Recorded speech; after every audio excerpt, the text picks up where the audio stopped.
Picture this. It's the evening of February 23rd, 1995.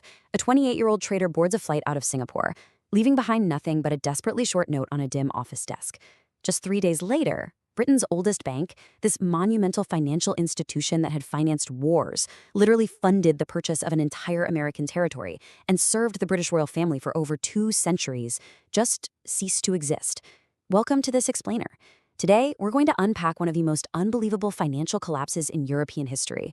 And the crazy thing is, we aren't talking about a market crash here.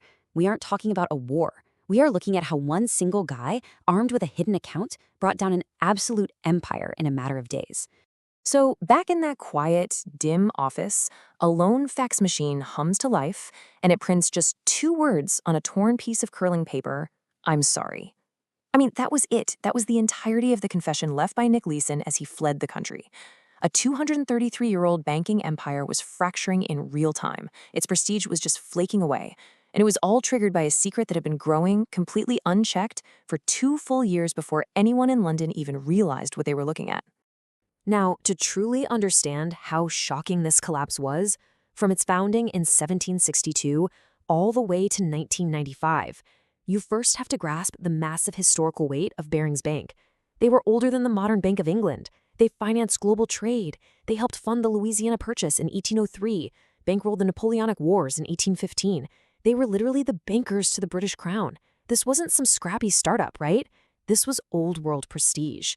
And why does that matter to our story? Because that unquestionable reputation is exactly why headquarters wasn't watching closely enough. They just assumed an institution this prestigious was practically invincible. Which brings us to the ambitious trader in Singapore and how he ended up controlling both the trades and the books. Nick Leeson was young, ambitious, and he was sent out to run Barings' new futures trading desk in Singapore. But here is the fatal structural flaw of this entire story. Due to cost-cutting and honestly a severe lack of oversight from London, Leeson wasn't just the trader placing the bets. He was also put in charge of the back office. That's the department responsible for settling and recording those exact same trades. In the financial world, these 2 roles are strictly always separated. Why? Because if you control the trades in the books, you are grading your own homework. You can make a terrible trade and then just hide the paperwork. Now, you might be wondering, how do you even hide something like that from a major bank?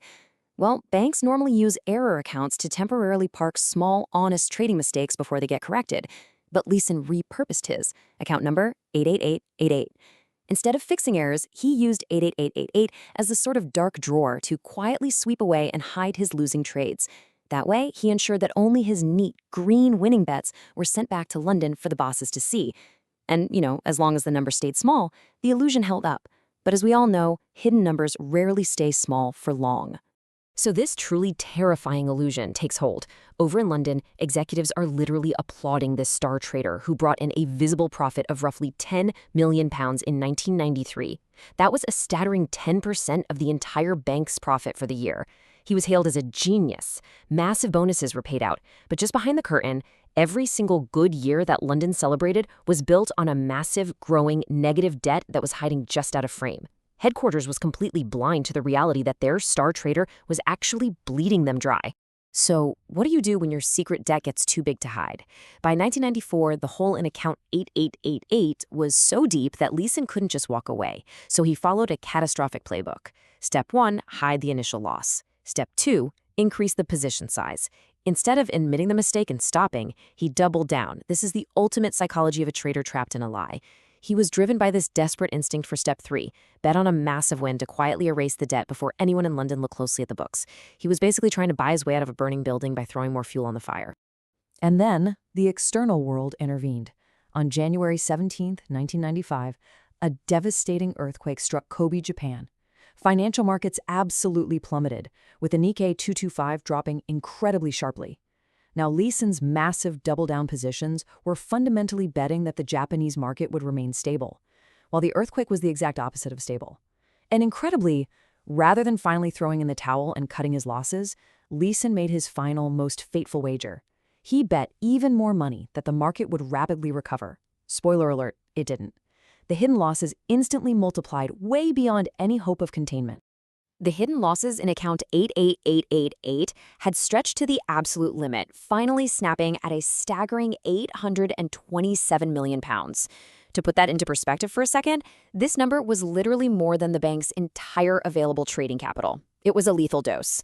And honestly, the most shocking part of this whole shebang, London kept wiring him money right up until the very end. They blindly believed his excuses that these were just routine margin calls for important clients. Which brings us right back to where we started. A single plane taking off into the night and a historic gold bank seal now entirely split in two. When the losses became mathematically impossible to hide anymore, Leeson went on the run. Within mere days of his disappearance, London management uncovered the horrifying truth. On February 26, 1995, the 233-year-old institution of Barings Bank, the literal financier of empires, was declared insolvent. And in the end, it was quietly sold off to a Dutch bank for a single, humiliating, symbolic pound. So what is the real anatomy of a collapse like this? Barings didn't fall because financial markets are unpredictable. It fell because a small, hideable mistake outgrew the institution. Unchecked power was handed to one person who was allowed to mark his own homework, and the refusal to admit failure went completely unchecked. The overarching lesson here is really about human nature and institutional blindness. And I think it leaves us with a pretty provocative question. If a 233-year-old pillar of global finance could be hollowed out from the inside by one single hidden drawer, what exactly might our modern, hyper-complex institutions be quietly hiding today? If you want to uncover more stories of fortunes, collapses, and the historical lessons of European wealth, make sure to subscribe to Old World Money. I'll see you in the next explainer.